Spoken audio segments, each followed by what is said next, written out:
Hello everyone, welcome to Sleepy Classes. I am Anshuman and today we are going to see lecture 8 in our CSAT practice series initiative for your attempt of civil services examination in 23 and 24.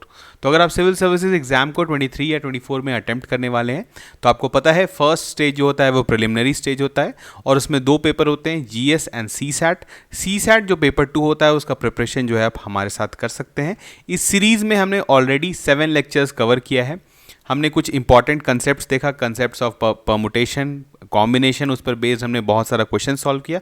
तो आप सारे lectures जो है इस playlist में देख सकते हैं। आज पिछले लेक्चर में जो जैसे इसके पहले वाला जो लेक्चर था उसमें हमने हरियाणा सिविल सर्विसेज के सीसैट में जो कुछ क्वेश्चंस आए थे, कुछ अच्छे क्वेश्चंस आए थे जो कि आपके सीसैट के लिए भी इंपॉर्टेंट हो सकते हैं, तो उन क्वेश्चंस को हमने डिस्कस किया। आज जो है उसी का सेकेंड पार्ट है, मतलब हाफ क्वेश्चन जो है हमने पिछले लेक्चर में लिया था। आज हम लोग फिर कुछ क्वांट के क्वेश्चंस जो कि आपके उसी एग्जाम में आए हुए हैं हरियाणा सिविल सर्विसेज के, उसको हमने यहाँ पर लिया है। तो आपको क्या करना है, पूरी तरह से ये प्रैक्टिस सेशन है। यहाँ पर क्वेश्चंस आपको दिए जाते हैं। क्वेश्चन बहुत जो है कंसेप्चुअल होते हैं, मतलब अगर आपका कंसेप्ट क्लियर है परसेंटेज का या फिर जो है बाकी कंसेप्ट्स पे जो है या एवरेज का या स्पीड, डिस्टेंस एंड टाइम का, तो आपको क्या करना है, वीडियो को पॉज करना है, क्वेश्चन को अटेम्प्ट करना है और फिर जो है आप इसका सोल्यूशन और जो है आंसर को मैच कर सकते हैं। ठीक है, तो चलिए करते हैं start without wasting any time. First question है आपका, x is a% more than y, ठीक है, और आपका दिया हुआ है and y is b% less than z।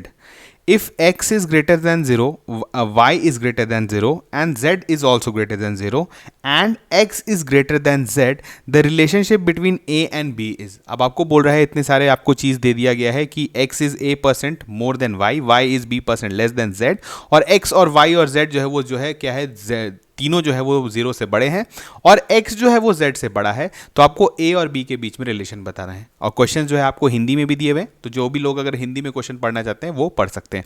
अब यहाँ पर चलिए इस क्वेश्चन को कैसे बनाना है। बहुत ही बेसिक क्वेश्चन है परसेंटेज का। सिर्फ आपको जो इंस्ट्रक्शंस दिया हुआ है, जो स्टेटमेंट दिया हुआ है उसको फॉलो करते रहिए, आप सही आंसर तक पहुँच जाएंगे। यहाँ पर क्या दिया हुआ है, x is a% more than y। तो x क्या है, बेसिकली x यहाँ पर हम लोग लिखते हैं x is equal to a% more than y, मतलब y में ही अगर हम लोग a% ऑफ y जोड़ दें तो वो x के बराबर हो जाता है। तो यानी x जो है वो किसके इक्वल टू है, y प्लस कितना, a% of y। a% of y हम लोग ऐसे लिखते हैं a% ऑफ y, ठीक है। तो अब इसको हम लोग अगर इक्वेट करेंगे तो क्या आ जाएगा, देखिए y plus a% of y कितना हो जाएगा आपका, a into y divided by 100, ठीक है। अगर आप इसको करें तो y बाहर निकाल लीजिए तो आपका अंदर क्या बचेगा, 1 प्लस a बाई 100, तो ये आपका बन जाएगा 100 plus a divided by 100 into y. यहाँ तक किसी को भी कोई दिक्कत नहीं होना चाहिए, ठीक है। चलिए तो x तो हम लोग को पता चल गया। अब देखते हैं z का क्या दिया हुआ है। z और y के बीच में क्या रिलेशन दिया हुआ है, y is b% less than z। तो y जो है वो क्या है, z में ही अगर हम लोग z का b% माइनस कर दें तो वो y के बराबर हो जाता है। तो z में अगर हम लोग b% ऑफ z, तो b% ऑफ z लिखेंगे। तो इसको हम लोग कैसे लिख सकते हैं, z माइनस b% कितना हुआ ऑफ z, लिखेंगे b into z divided by 100। Same वही चीज़ जो हमने अभी जस्ट किया है। तो ये कितना हो जाएगा, z को बाहर ले लीजिए तो आपका अंदर होगा 100 माइनस b बाई 100। तो ये आपका जो है फाइनली आ गया आपका 100 minus b divided by 100 into z, ठीक है। तो y भी आपको पता चल गया और z भी पता चल गया, मतलब x का वैल्यू भी पता चल गया और y का भी वैल्यू पता चल गया। अब देखिए आपको क्या दिया हुआ है कि x is greater then z। तो आपको क्या करना है कि यहाँ पर आपको x और z को जो है इनइक्वालिटी आपको दिया हुआ है, तो आपको क्या करना है, x तो आपको पता है लेकिन z जो है इन टर्म्स ऑफ y निकाल लीजिए। तो यहाँ पर क्या दिया हुआ है, y is equal to 100 minus b divided by 100 और ये z है, ठीक है। तो z को हम लोग कैसे लिख सकते हैं, z इज इक्वल टू हो जाएगा आपका 100 divided by 100 minus b into y, ठीक है। बस उधर भेज दिया हमने। अब यहाँ पे जो आपका इनइक्वालिटी दिया हुआ है x is greater then z, तो यहाँ पर चलिए हम लोग देखते हैं x का वैल्यू कितना है। x के जगह हम लोग क्या पुट कर सकते हैं, 100 plus a divided by 100 into y is greater than 100 divided by 100 minus b into y, ठीक है। ये इनइक्वालिटी आप सॉल्व कर दीजिए, आपका a और b के बीच में रिलेशन आ जाएगा। अब देखिए y और y दोनों साइड है, तो अगर ये वाला जो है, ये वाला क्वांटिटी जो है इस क्वांटिटी से बड़ा है तो दोनों साइड y है, तो डेफिनेटली ये वाला जो है 100 प्लस a डिवाइडेड बाई 100 जो है उसको बड़ा होना होगा 100/100 माइनस बी से, तभी जो है ये पूरा क्वांटिटी जो है ये राइट साइड वाले क्वांटिटी से बड़ा होगा। तो बस इस इनइक्वालिटी में ये वाइट को आप हटा सकते हैं, कोई उससे फर्क नहीं पड़ रहा है। तो 100 plus a divided by 100 must be greater than 100/100 minus b. बस आप इसको क्रॉस मल्टीप्लाई करिए तो यहाँ पर कितना हो जाएगा, अगर इसको करते हैं तो ये हो गया आपका प्लस, अगर इसको करते हैं माइनस हो जाएगा आपका 100b प्लस 100a और minus a b must be greater than आपका जो है इधर आ जाएगा जो है 10,000। ठीक है, अगर आप 10,000 को इधर लाते हैं तो आपका जो है ये आप देखेंगे तो ये जो है आपका 100 प्लस ए 100 माइनस बी, हाँ बिल्कुल यहाँ पर जो है आपका, अगर इसको करते हैं तो ये कैंसिल आउट हो जाएगा। और अगर आप उधर भेजते हैं इसको तो 100 ए, ये जो है जो माइनस में उस साइड भेज देते हैं तो ये हो जाएगा is greater than 100 b plus a b. बस इसको आप सॉल्व करिए, आपको देखिए यहाँ पर आंसर कौन सा मिलता जुलता दिख रहा है। अगर हम लोग यहाँ से 100 इसको बस रीअरेंज करना रहता है तो b को अगर हम लोग बाहर निकाल लें तो अंदर कितना बचेगा आपका 100 प्लस ए। तो आपको कौन सा आंसर देखने को मिल रहा है ऐसा, आपका है ऑप्शन सी। तो आपका ऑप्शन सी जो है वो बिल्कुल सही है। बहुत ही बेसिक क्वेश्चन था, बस आपको क्या करना है, सबको एक बार अरेंज कर लेना है, सारा जो इंस्ट्रक्शंस जो स्टेटमेंट दिया हुआ उसको आप फॉलो करिए, आप आंसर तक जो है वो पहुंच जाएगा। अब देखिए यहाँ पर आप इनइक्वालिटी में गलती कर सकते हैं, तो यहाँ पर थोड़ी जो छोटा छोटा चीज़ है उसका ध्यान रखा करिए, क्योंकि अगर इनइक्वालिटी यहाँ पे बदल जाएगा तो यहाँ पे आपका ऑप्शन भी बदल जाएगा। तो इसी कारण इस तरह के क्वेश्चन में जो थोड़ा सा स्टेटमेंट ओरिएंटेड है या थोड़ा सा ज़्यादा लंबा होता है तो उसमें हर स्टेप्स का जो है आप ध्यान रखिए। ठीक है, चलिए बढ़ते हैं नेक्स्ट क्वेश्चन। यहाँ पे क्वेश्चन है, Mr Harshal spends 40% of his savings on the medical expenses of his wife Mrs Bhasha. He also spend 20% each of the remaining amount on his 3 daughters on their education. मतलब चलिए हम लोग अभी स्टेटमेंट सिर्फ पढ़ के एक बार आपको सुना देते हैं, जब हम लोग जब सॉल्व करेंगे तो एक एक स्टेटमेंट को हम लोग एक एक करके देखेंगे। From the remaining amount half of it was spend for a family trip and the remaining in his saving account is rupees 12,000. How much money did Mr. Harshal had initially? अब देखिए question काफ़ी बड़ा है, statement काफ़ी बड़ा है, लेकिन परेशान नहीं होना है, बहुत ही बेसिक क्वेश्चन है ये परसेंटेज का। अगर आप क्वेश्चन हिंदी में पढ़ना चाहते हैं तो हिंदी में भी अवेलेबल है। अब हम लोग इसको सॉल्व करते हैं। यहाँ पर देखिए क्या है, Mr Harshal spends 40% of his savings on the medical expenses of his wife Mrs भाषा। तो यहाँ पे चलिए हम लोग मानते हैं स्टार्टिंग में मिस्टर हर्षल के पास जो है सेविंग्स वो एस है, तो एस से हम लोग डिनोट करते हैं। यहाँ पर क्या है देखिए, बोल रहा है 40% जो है इसका, इसी सेविंग का वो जो है मेडिकल एक्सपेंसेस में खर्च हो जाता है। तो 40% अगर आप बात करें, देखिए यहाँ पर परसेंटेज दिया हुआ है, तो इस तरह के क्वेश्चन को सबसे अच्छा होता है कि आप परसेंटेज को अगर आप जो है फ्रैक्शन में कन्वर्ट कर लें, उससे आपका कैलकुलेशन बहुत मिनिमाइज हो जाएगा। कैसे, देखिए 40% के करस्पॉन्डिंग आप बताइए जो है फ्रैक्शन क्या होता है। 20% के करस्पॉन्डिंग सबको पता है, हमने बहुत बार सॉल्व किया है। जैसे 25% के करस्पॉन्डिंग क्या होता है, 1/4। 20% के करस्पॉन्डिंग क्या होता है आपका 1/5। तो वैसे ही 40% के करस्पॉन्डिंग आपका फ्रैक्शन कितना हो जाएगा 2/5। ठीक है, बहुत ईजी है अभी, और ऐसे भी आप कर सकते हैं 40 डिवाइडेड बाई 100 तो कितना आ जाएगा 2/5। अब देखिए है क्या कि 40% जो है वो खर्च हो जाता है। अगर आपका 40% जो है वो खर्च हो जा रहा है मेडिकल एक्सपेंसेस में, तो मेडिकल एक्सपेंस में जो पैसा लग गया उसके बाद कितना पैसा बचेगा। अगर 2/5 है वो ओवरऑल सेविंग्स का, तो 2/5 खर्चा हो गया तो बचेगा कितना 1 माइनस 2/5, यानी बचेगा आपका कितना 3/5। तो हम लोग जो बचा हुआ अमाउंट है आफ्टर मेडिकल एक्सपेंसेस वो कितना लिख सकते हैं, एस इंटू कर देते हैं सिंपली 3/5। यहां तक किसी को कोई दिक्कत नहीं होना चाहिए, क्योंकि हमने क्या किया 40% के करस्पॉन्डिंग फ्रैक्शन निकाला 2/5। अब 40% तो खर्च हो जा रहा है, तो बचकर बेसिकली 60% बच रहा है, और 60% के करस्पॉन्डिंग फ्रैक्शन क्या होता है आपका 3/5। ठीक है, तो हमने डायरेक्टली लिख दिया कि ये वाला अमाउंट जो है अब बचा है आफ्टर मेडिकल एक्सपेंसेस। ठीक है, उसके बाद क्या है देखिए, he also spends 20% each of the remaining amount on his 3 daughters। ये जो रिमेनिंग अमाउंट है आपका, इसका जो 20% है वो क्या है 20% ईच, मतलब कि 20 मतलब 20% जो हम लोग आगे देखेंगे कि वो 3 डॉटर है उसके पास, तो इसका जो रिमेनिंग अमाउंट है, इसका जो भी 20% होता है वो तीनों के जो है एजुकेशन में खर्च हो रहा है। तो 20% के करस्पॉन्डिंग जल्दी से बताइए फ्रैक्शन क्या होता है आपका 1/5। तो यानी इस अमाउंट का 1/5 जो है वो एक डॉटर पे, फिर इसी अमाउंट का 1/5 जो है वो जो है सेकंड डॉटर, मतलब सेम अमाउंट जो है वो खर्च हो रहा है। तो यानी ये कितना खर्च कर रहा है 1 + 1/5 + 1/5 प्लस 1/5 यानी बेसिकली ये 3/5 जो है इस रिमेनिंग अमाउंट का जो है वो खर्च हो जा रहा है एजुकेशन में ऑफ डॉटर्स। तो जब 3/5 खर्च हो जा रहा है तो यानी बच कितना रहा है, 1 माइनस 3/5 यानी बच रहा है 2/5। तो after the expenses in education कितना अमाउंट बचा है, इसमें मल्टीप्लाई कर दीजिए 2/5।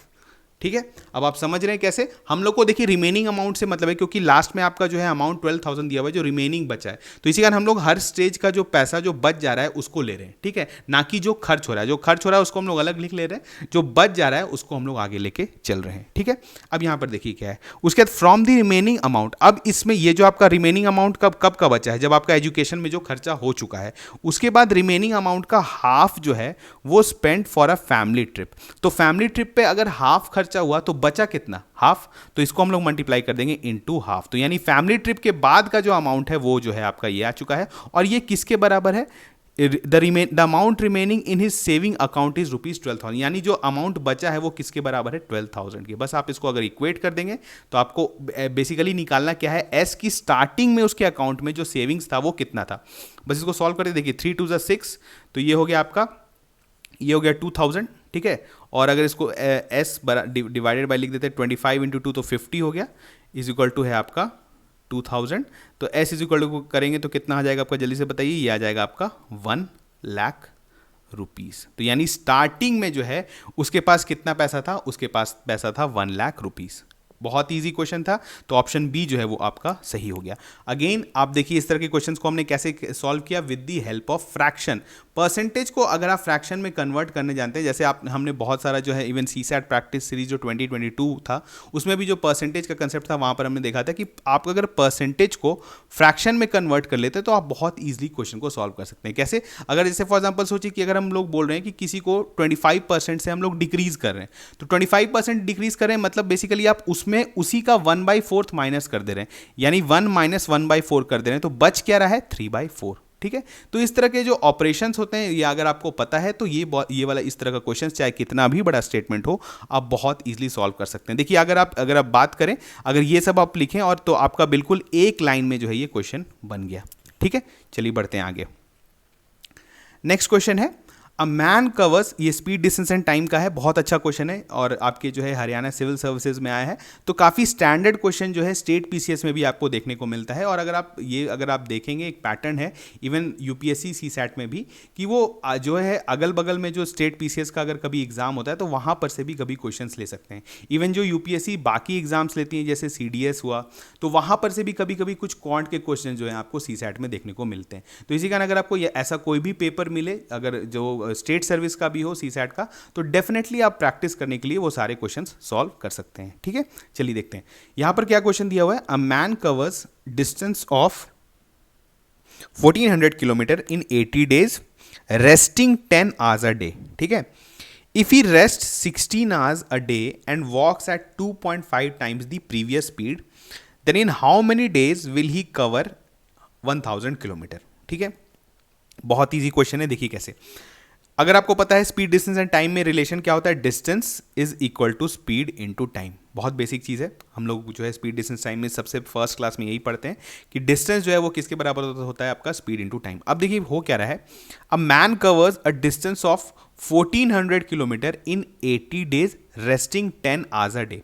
मतलब अगर एक मैन जो है वो 1400 किलोमीटर 80 दिन में कवर कर रहा है, अगर वो 10 घंटा जो है एक दिन में रेस्ट करता है, तो यानी एक्चुअली वो चलता कितने देर के लिए है।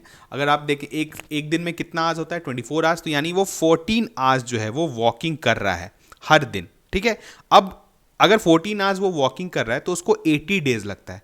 तो अगर हम लोग बोलें अगर 80 डेज और हर दिन 14 आवर्स, तो हम लोग टोटल आवर्स में इसको कन्वर्ट कर सकते हैं। तो इसको कितना लिखिए, अगर हम लोग इसको 80 से मल्टीप्लाई करते हैं तो हमारा टोटल आवर्स आ जाएगा, तो वो कितना है 8 4 32 एंड आपका आ जाएगा 1120 आवर्स। यानी इतना आवर्स इसको लग रहा है 1400 किलोमीटर में कवर करने में। तो इस तरह से हम निकाल सकते हैं कि इसका स्पीड कितना होगा। अगर टाइम इतना लग रहा है, डिस्टेंस ये है, तो स्पीड क्या होगा, v is equal to 1400 kilometre divided by आपका 1120 आवर्स। तो इसको हम लोग ऐसे लिख सकते हैं 1140 divided by 1120 kilometre per our. ये है इसका वेलोसिटी। ये हमें पहले वाले कंडीशन से पता चल गया।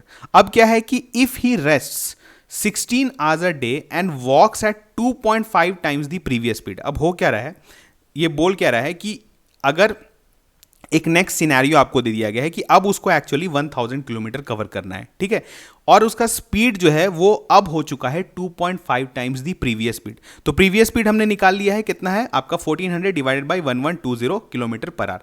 तो इसका 2.5 टाइम्स मतलब इसमें हम लोग 2.5 मल्टीप्लाई कर देते हैं, तो यहां पर लिखते हैं 1400 डिवाइडेड बाई 1120 इंटू 2.5, ये हो गया स्पीड।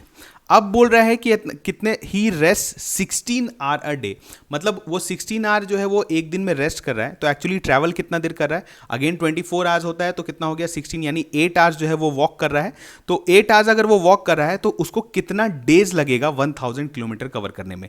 तो स्पीड हमें पता चल गया है, दैट इज ओरिजिनल का 2.5 टाइम्स हो चुका है, इनटू हम लोग लिखते हैं हर दिन वो 8 घंटा चल रहा है, तो हमें आवर्स में चाहिए। तो कितना होगा, अगर एक दिन वो 8 आवर्स चल रहा है तो डी डेज मान लेते हैं, डी डेज मान लेते हैं वो चलेगा, तो इसको कितना आवर्स हो जाएगा 8 इंटू डी, जो हमने यहां पर जो पिछले क्वेश्चन में किया था कि 80 इंटू हमने जो 14 आवर्स किया था, जो हमारा टोटल आवर्स में आ गया था, तो वही हम लोग यहां पर 8 डी कर दे रहे हैं, क्योंकि अब हर दिन जो है वो 8 घंटा ही चल रहा है, ठीक है। और इसको हम लोग किससे इक्वेट कर देंगे, कितना डिस्टेंस कवर करना है आपका 1000 किलोमीटर। बस आप इसको सॉल्व कर दीजिए, आपका आंसर आ जाएगा। ये 0000 इधर से कट हो गया, तो डी इज इक्वल टू हम लोग लिख सकते हैं 1120 इंटू 10, ये एक 10 बचा है इधर, इधर आपका आ गया 14 इंटू 2.5 इंटू 8, ठीक है। अगर इसको सॉल्व करते हैं तो देखिए 8 से करते हैं तो 8 1 जा 8, 32 यानी 140, तो ये हो गया 10, तो ये आ जाएगा आपका 100 डिवाइडेड बाई 2.5, यानी आपका आ गया 40 डेज। तो आपका ऑप्शन कौन सा सही है, आपका ऑप्शन है ऑप्शन सी, ठीक है। अगेन बहुत इजी क्वेश्चन था, अगर आपको स्पीड डिस्टेंस एंड टाइम का कंसेप्ट पता है कि डिस्टेंस बराबर क्या होता है स्पीड इनटू टाइम, कुछ जो है आपको क्या है यूनिट्स कन्वर्जन करना था, आपको डेज को अगर आप आवर्स में कन्वर्ट कर ले रहे हैं, तो आप जो है इस तरह के क्वेश्चंस को बहुत इजीली सॉल्व कर सकते हैं, ठीक है। चलिए बढ़ते हैं आगे।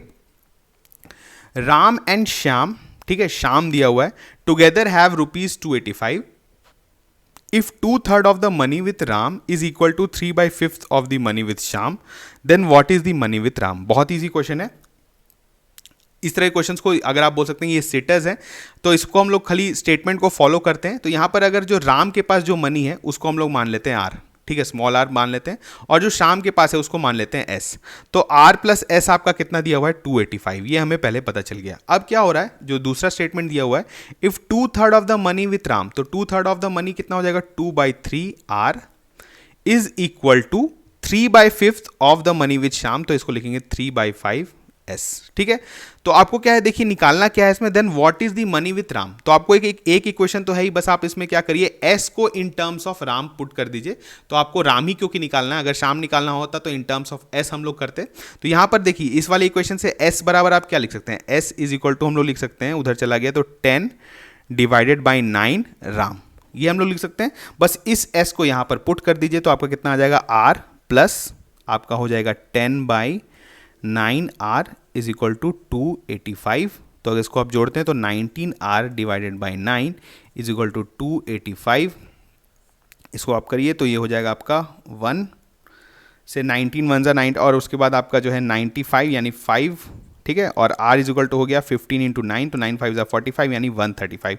तो राम के पास कितना पैसा है, वो है ₹135। ऑप्शन डी जो है वो बिल्कुल सही है, ठीक है। चलिए बढ़ते हैं नेक्स्ट क्वेश्चन में।